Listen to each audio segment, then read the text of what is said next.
জাতীয় সংসদ নির্বাচনের ফল প্রকাশের সময়সূচি নিয়ে তথ্য দিয়েছেন নির্বাচন কমিশনার আনোয়ারুল ইসলাম সরকার। তিনি জানান, একই দিনে নির্বাচন ও গণভোট হলেও ফল প্রকাশে ৩ দিনের বেশি সময় লাগবে না এবং শুক্রবারের মধ্যেই অধিকাংশ আসনের ফল জানা যাবে। শান্তিপূর্ণ নির্বাচন নিশ্চিত করতে উন্নত আইন শৃঙ্খলা ব্যবস্থা, আধুনিক প্রযুক্তি ও কড়া মনিটরিংয়ের কথাও জানান তিনি। ত্রয়োদশ জাতীয় সংসদ নির্বাচনের ফল প্রকাশের দিন তারিখ নিয়ে নতুন তথ্য প্রকাশ করেন নির্বাচন কমিশনার। অতীতে অনুষ্ঠিত সব নির্বাচনের তুলনায় এবারের নির্বাচন পরিবেশ অনেক বেশি চমৎকার ও শান্তিপূর্ণ বলেই দাবি করেছেন নির্বাচন কমিশনার আনোয়ারুল ইসলাম সরকার। রবিবার রাজধানীর নির্বাচন ভবনে বর্তমান নির্বাচন পরিস্থিতি ও কমিশনের প্রস্তুতি নিয়ে গণমাধ্যমের সঙ্গে আলাপকালে তিনি এই মন্তব্য করেন।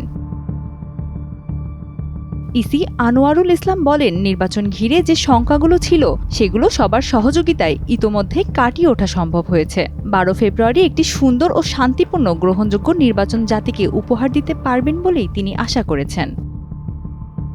একই দিনে জাতীয় সংসদ নির্বাচন ও গণভোট অনুষ্ঠিত হওয়ায় ফলাফল ঘোষণায় বিলম্ব হবে কিনা এমন প্রশ্নের জবাবে তিনি বলেন, ফলাফল প্রকাশে 3 দিন সময় লাগবে না, বরং শুক্রবারের মধ্যেই অধিকাংশ আসনের ফল ঘোষণা করা সম্ভব হবে। আধুনিক অটোমেশন ব্যবস্থা ও একাধিক ডিভাইস ব্যবহারের ফলে ফল দ্রুত সংগ্রহ করা যাবে বলেও জানান তিনি। তবে দুর্গম এলাকায় কিছু কেন্দ্রে সামান্য দেরি হতে পারে বলেও উল্লেখ করেন তিনি।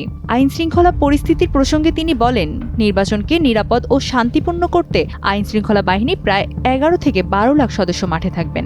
অতীতের তুলনায় এবার আইন শৃঙ্খলা পরিস্থিতি অনেক উন্নত এবং সব বাহিনী সমন্বিতভাবে দায়িত্ব পালন করবে।